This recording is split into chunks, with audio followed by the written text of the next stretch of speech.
कांग्रेस, दलित, ST, SC, OBC इनका लगातार नुकसान करती है, इनको वोट बैंक की तरह वापरती रहती है, केवल अपने लाभ के लिए वर्षों तक इस वर्ग के साथ अन्याय करती रही है। सभाओं पे केक काटने के बजाय रिजल्ट आने पे कुछ सोचते तो अच्छा लगता है।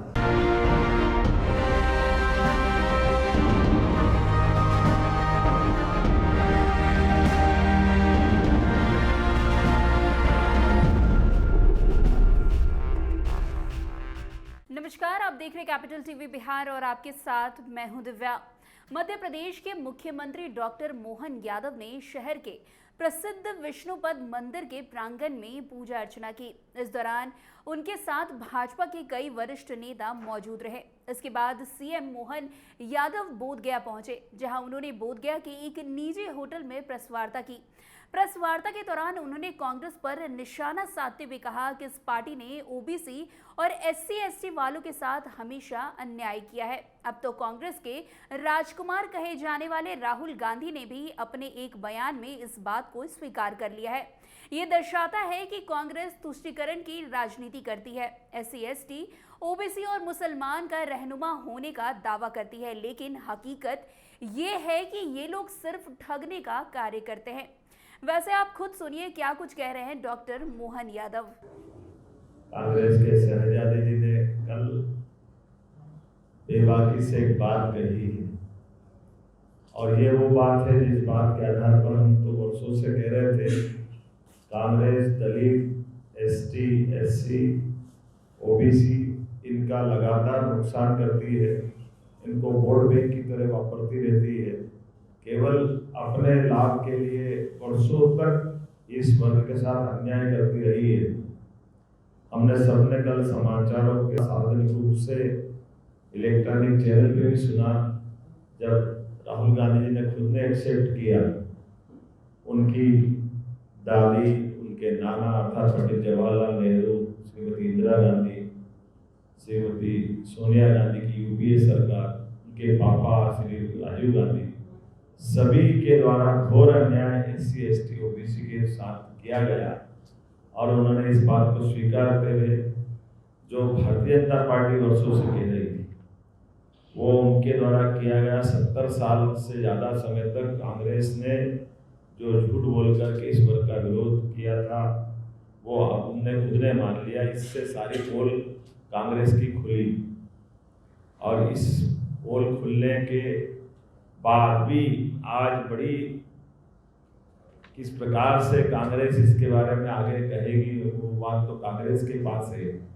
लेकिन कांग्रेस ने जिस ढंग से अपनी बात कही थी, हमको इस बात के लिए ये बात जोड़नी पड़ेगी जो माननीय नरेंद्र मोदी जी हमारे यशस्वी प्रधानमंत्री कहते आए हैं कि ये लगातार उस एसटी, एससी, ओबीसी का केवल वोट बैंक की तरह उपयोग करते रहे, झूठ बोलते रहे, इससे इनका कोई लगाव नहीं है। और यही कारण है कि इसने इनके द्वारा ओबीसी आयोग की संवैधानिक मान्यता भी नहीं दी, और वो संवैधानिक मान्यता देने का भी निर्णय अगर किसी ने किया तो यशस्वी प्रधानमंत्री श्रीमान नरेंद्र मोदी जी की सरकार ने किया कि अगर एक आयोग बनता है तो कम से कम वो आयोग को आप आयोग की तरह तो रखो। और उसी तरह से एक और बड़ा घटनाक्रम घटा है, कलकत्ता हाईकोर्ट ने एक निर्णय किया है कि धर्म आधारित आरक्षण नहीं हो सकता है, जो मूल बाबा साहब अम्बेडकर की संविधान की भावना है, और संविधान में स्पष्ट किया है जाति आधारित आरक्षण हो सकता है लेकिन धर्म आधारित आरक्षण नहीं हो सकता। और यही कारण है कि ममता बनर्जी द्वारा दिए गए उस आरक्षण को, जो उन्होंने लगभग 5 लाख लोगों को, मुस्लिम लोगों को एससी, एसटी, ओबीसी में से कुछ आरक्षण काट करके आरक्षण देने की बात कही थी। तो एक तरह से धर्म आधारित आरक्षण ये संविधान की भावना के विरुद्ध है। और इसी बात को हमने देखा कि यही कांग्रेस की सरकार कर्नाटक में कर रही और अन्य जगह कर रही, और बड़े दुख के साथ कहना पड़ रहा कि बड़ी बेशर्मी के साथ आज भी इतने अच्छे निर्णय को जो संविधान की भावना के अनुरूप है, ममता बनर्जी जो घमंडिया गठबंधन, ईडी गठबंधन की बाहर से समर्थक भी, अर्थात वो भी SC ST OBC आरक्षण का एक तरह से नुकसान कर रही इस वर्ग का। और केवल तुष्टीकरण को लेकर के, मुस्लिम बंधुओं को लेकर के वो मुस्लिम आरक्षण SC ST OBC का लेकर के देना, और उन्होंने कहा कि मैं हाईकोर्ट के इस फैसले को नहीं मानती। अब इसका मतलब है कि वो SC ST OBC के हक को काटना जानते, इसका नुकसान करना जानते, और वो कह रहे कि हम इस निर्णय के अगेंस्ट सुप्रीम कोर्ट जाएंगे। जरूर जाइए, लेकिन ये वही बात होगी जिसके लिए हमने शुरू दिन से कहा है कि ये SC ST OBC का कभी भला करने वाले नहीं है, ये SC ST OBC का नुकसान करने वाले हैं, और एक तरह से ये जिन्ना की उस विभाजनकारी मानसिकता को पुनर्जीवित कर रहे हैं, जिसके कारण देश का अतीत के काल में बंटवारा हुआ।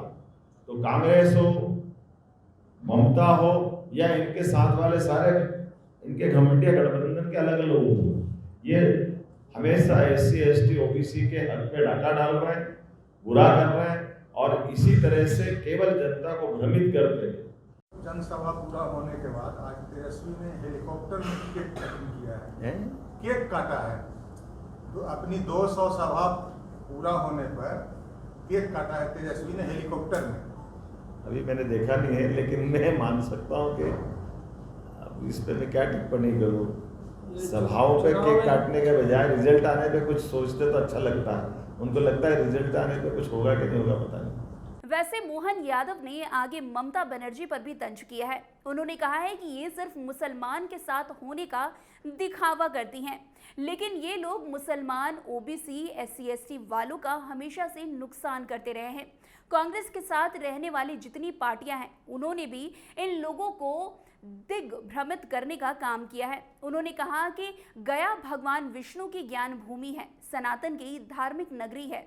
ऐसे में हमने प्रार्थना की है कि इन लोगों को भगवान सद्बुद्धि दे। मुस्लिम, OBC, SC ST के साथ इनका कारनामा अब दूध का दूध और पानी का पानी हो गया, और जनता सब कुछ समझ चुकी है। लोकसभा चुनाव के परिणाम के बाद अब सब कुछ साफ हो जाएगा। तो फिलहाल इस खबर में बस इतना ही। अन्य खबरों के लिए हमारे साथ ऐसे ही आगे भी बने रहे और देखते रहिए। तब तक के लिए कैपिटल TV बिहार। धन्यवाद।